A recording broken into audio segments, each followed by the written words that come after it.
El 23 de agosto de 1995, un furor sin precedentes en el mundo del marketing y los medios de comunicación alcanzaron su punto máximo a nivel mundial. A tal grado de publicidad y emoción que jamás se había visto antes. Pero no era una película o un nuevo automóvil. Sino se debía a un software. A la medianoche los clientes ya hacían cola frente a los almacenes de ordenadores para ser los primeros en adquirir un sistema operativo mejorado. No escatimaron en gastos para aumentar la demanda de su nuevo producto. Con decir que para su campaña publicitaria se contrató nada más ni nada menos que a los Rolling Stone. Más de 500 periodistas volaron para cubrir el lanzamiento oficial. En verano de 1996, su papel en la revolución de los ordenadores personales estaba representado en un valor estimado de $18.000 millones, convirtiéndolo en un símbolo de la tecnocultura. Pocos hombres de negocios en los Estados Unidos han ocupado un lugar así en la consideración popular, tal como lo hizo Rockefeller en el siglo XIX. En el siglo XX hubo otra persona que encontró la manera de obligar al resto de la industria a seguir su liderazgo. El día de hoy hablaremos de uno de los hombres del momento. Bill Gates. Y repasaremos su historia y la creación de su compañía, Microsoft. William Henry Gates III, nació en 1955, el segundo de 3 hijos de una familia acomodada de Seattle, Washington. Su padre era un abogado en una reconocida firma de la ciudad y su madre maestra, activa en acciones de beneficencia. Bill era un chico inteligente e hiperactivo y con tendencia a tener problemas en la escuela. Claro, al igual que muchos genios, reacios a regirse por los protocolos convencionales. A los 11 años de edad, sus padres decidieron hacer un cambio y enviarlo a la Lakeside School, una prestigiosa institución solo para muchachos. Fue allí, en 1968, donde tuvo su primer contacto con los ordenadores, una especie de máquina de escribir, conectada telefónicamente a un ordenador de tiempo compartido. La máquina llamada ASR-33, era rudimentaria. Era básicamente una máquina de escribir en la que los estudiantes podían teclear comandos que se enviaban al ordenador, luego, la respuesta regresaba impresa en el papel de rodillo de la máquina. El proceso era engorroso pero cambió la vida de Gates. Desde ahí, no tardó mucho en dominar el BASIC, que era el nombre de un lenguaje de programación y junto con otros autodidactas, pasaba las horas escribiendo programas, haciendo juegos y aprendiendo a conocer el ordenador. Era un nerd, incluso antes de que se inventara ese término. Eso fue lo que declaró uno de sus profesores. A finales de los años 60, los ordenadores se desarrollaban a tal velocidad que los muchachos de la escuela podían adquirir más experiencia que los mismos ingenieros profesionales. Bill Gates y otros compañeros de clases pronto adquirieron fama de expertos en programación, e incluso entre algunos de los profesores de la Universidad de Washington.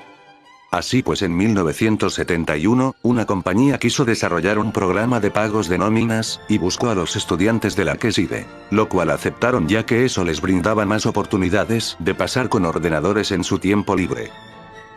Más adelante, estando todavía en el instituto, Gates y su compañero Allen fueron reclutados por TRW para trabajar en un nuevo sistema de control por ordenadores en una central eléctrica ubicada en la frontera con el estado de Oregón. Fue ahí donde Gates demostró los rasgos competitivos característicos de su estilo y más tarde de Microsoft. Hacíamos concursos para ver quién era capaz de quedarse 3 o 4 días seguidos en el edificio. Éramos muy buenos escribiendo códigos. Luego de graduarse, Gates llegó a Harvard, donde su asistencia dejó mucho que desear, ya que prefería pasar su tiempo jugando póker y metido en el laboratorios de informática Aiken. Pues así fue su paso por Harvard despreocupadamente, pero no fue hasta que un día en diciembre de 1974, recibió una llamada de su ex compañero Allen, informándole que había dejado la Universidad de Washington para dedicarse tiempo completo a los ordenadores. Se había leído la última edición de Electrónica Popular, donde en la portada aparecía un mini ordenador llamado Altair 8800, producido por una compañía llamada MIPS. Valía $400, tenía interruptores y luces intermitentes, no tenía pantalla ni teclado y lo más importante, no tenía un lenguaje operativo. Ahí fue donde Gates y Allen vieron una oportunidad, pero era una oportunidad disfrazada de mucho trabajo.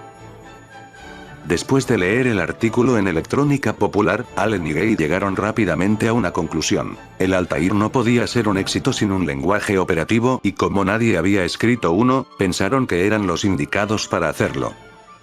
Allen y Gate dominaban el BASIC y lo habían probado extensamente. Entonces comenzaron de inmediato a diseñar el BASIC para el Altair 8800. En un acto de audacia juvenil, Allen le escribe a Ed Roberts, ingeniero de Albuquerque e inventor del Altair. Le dijo que él y su socio habían desarrollado el BASIC para su máquina, lo cual técnicamente no era cierto. A lo que Roberts respondió que le llevarán el programa a Nuevo México. Gate y Allen no tenían el Altair, pero habían desarrollado una manera para simularlo con otro ordenador.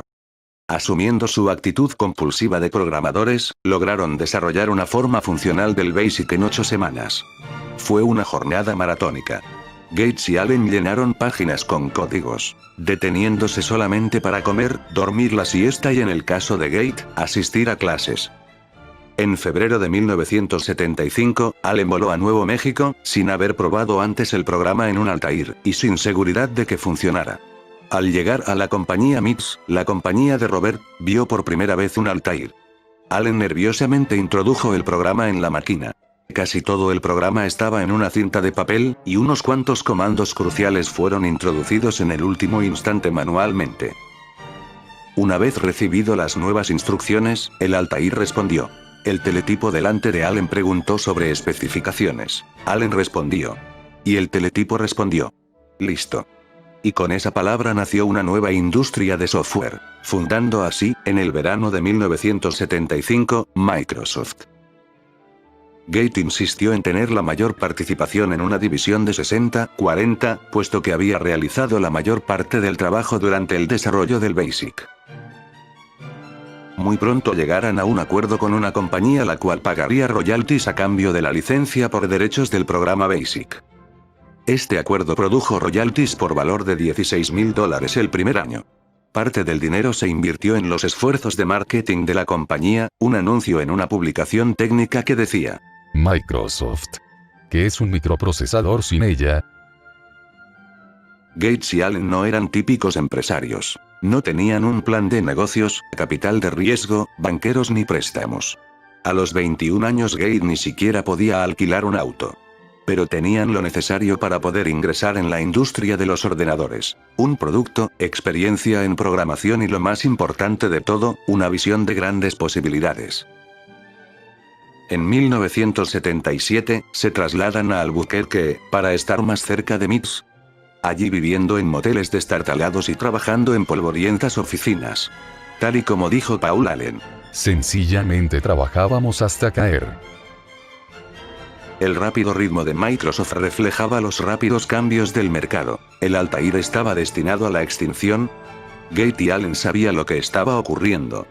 A medida que las compañías más grandes invertían grandes cantidades para producir mini ordenadores más potentes. Pero no importaba si las fábricas de ordenadores eran grandes o pequeñas, pues cada máquina necesitaba un sistema operativo que funcionara como cerebro de la máquina. Los ordenadores con más potencia pueden hacer más cosas, especialmente si tienen más software. Desde el comienzo de la era de los PC, Bill Gates ya estaba listo con los software. Cuando Gate aún era muy joven, los piratas se llevaban todo lo que había en los mercados del software. Pero esos días se acabaron cuando Gate entró en el negocio, atacando a los piratas que no pagaban los debidos royalties. Pasó mucho tiempo pensando cómo suprimir la práctica de copias de software, y ciertamente preferían venderlos ya instalados en los ordenadores. En agosto de 1977, la corporación Tandy introdujo el ordenador TRS-80. Con un terminal de vídeos y teclado incluido, la máquina de $599 se asemejaba a los futuros PC y sería más popular que cualquier otra máquina de los años 60. En uno de sus primeros negocios importante, Microsoft le dio licencia a Tandy para instalar su lenguaje BASIC en el TRS-80. Pues la sociedad resultó ser todo un éxito. Gracias a ese ordenador, las ventas de Microsoft subieron a $1,36 millones en 1978. La compañía estaba despegando literal y figuradamente. Como cabeza de la compañía, hizo trabajar duro a sus 130 empleados, aunque nunca más de lo que se exigía a sí mismo, adquiriendo así un frenético ritmo. A mediados de los años 80 IBM decidió producir su propio modelo de ordenadores personales, tal como TRW buscó a estudiantes de bachillerato. Y Tandy confió en unos universitarios sin estudios acabados. IBM buscó la naciente compañía dirigida por los mismos muchachos maravilla. Pues así de increíble. Pensar que una compañía de $30.000 millones como lo era IBM, necesitaba una compañía de $4 millones como lo era Microsoft, ya que esta última era quien poseía el producto del futuro. Sin embargo, el tamaño entre ambas compañías no era la única diferencia. Para sorpresa de los elegantes ejecutivos de edad media, se encontraron con un grupo de jóvenes locos por los ordenadores, dirigido por otro muchacho absurdamente joven. Gates era de la clase de ejecutivo, que prefería las telas de algodón y camisas de cuello abierto, y muchas veces llegaba a las reuniones, sin haberse duchado ni lavado el cabello.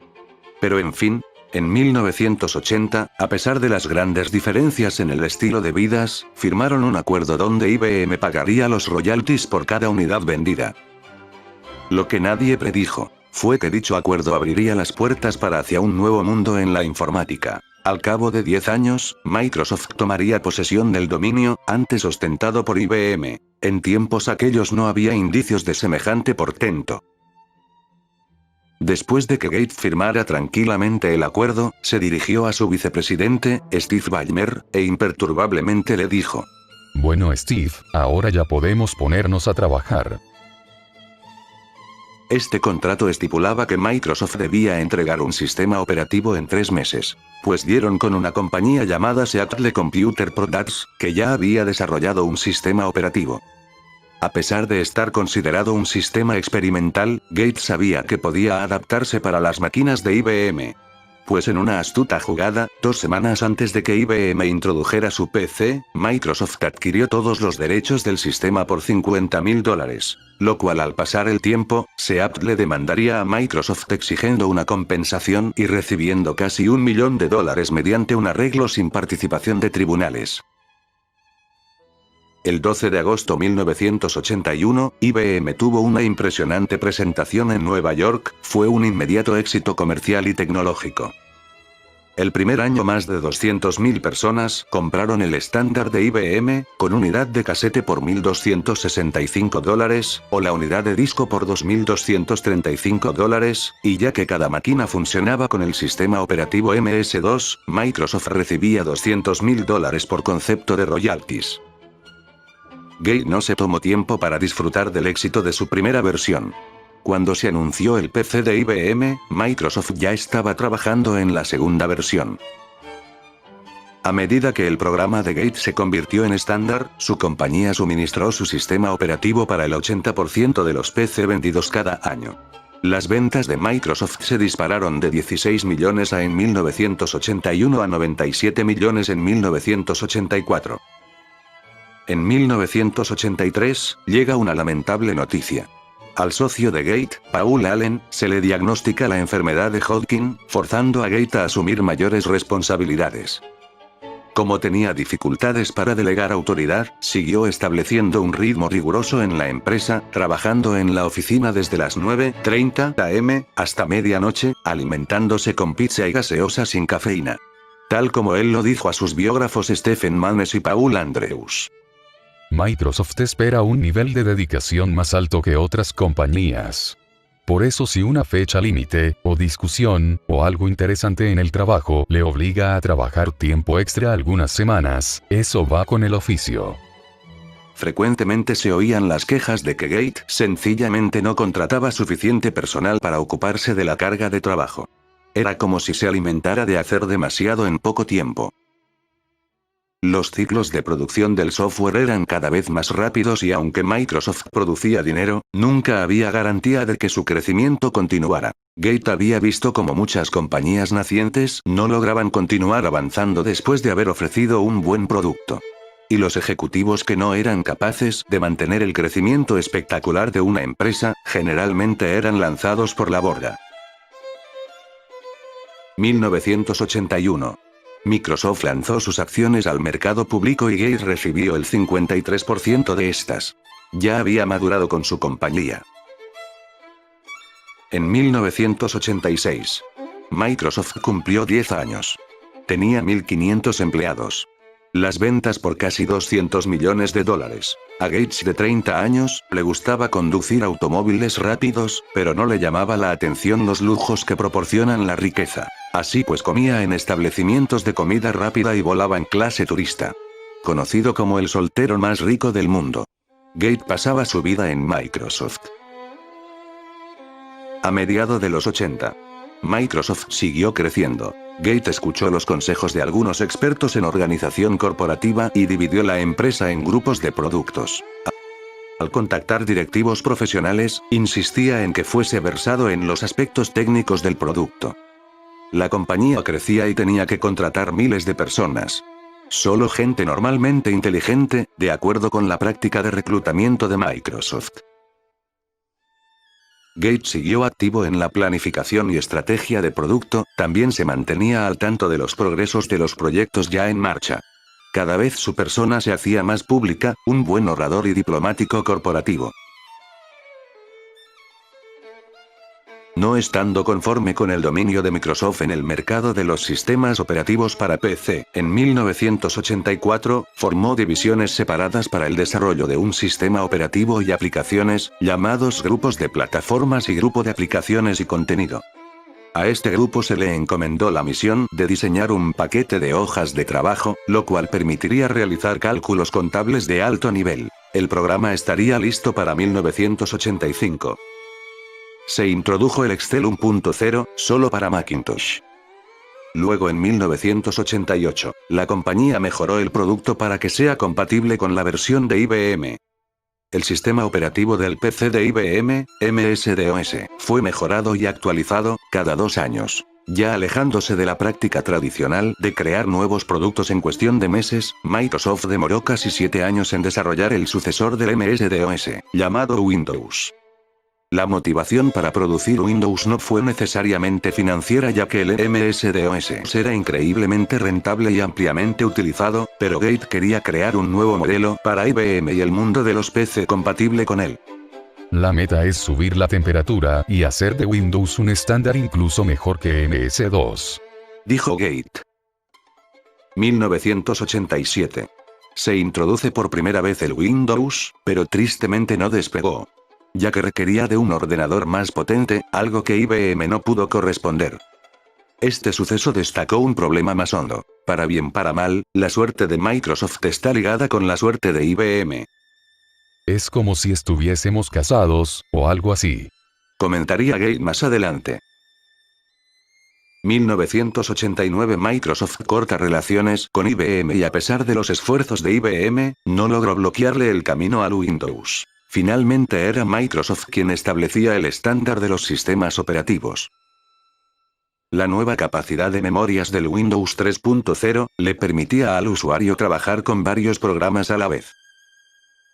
Haciendo gala de su poderío, Microsoft invirtió $10 millones en la presentación del paquete de software de $150, según Gates. Fue la presentación más extravagante, larga y costosa de cualquier software que jamás se hubiera visto. Esta vez serían los fabricantes de clónicos, los afortunados de instalar el Windows 3.0 en su ordenador, quienes poseía un ordenador que pudiera trabajar a la par con Windows. Ya instalado, las ventas de Microsoft subieron de $590,8 millones en 1988 a $1.183 millones en 1990. El mundo de los negocios no había visto una compañía tecnológica de tanta influencia desde que IBM dominara el mercado en los años 50 y 60. ¿Alguien puede detener a Gates?, preguntó Forbes en 1991, cuando el valor accionarial de la compañía sobrepasó al de General Motors. La respuesta aparentemente era no. En los últimos 7 años, Gates había logrado apalancar su control sobre una parte vital del negocio de los ordenadores personales.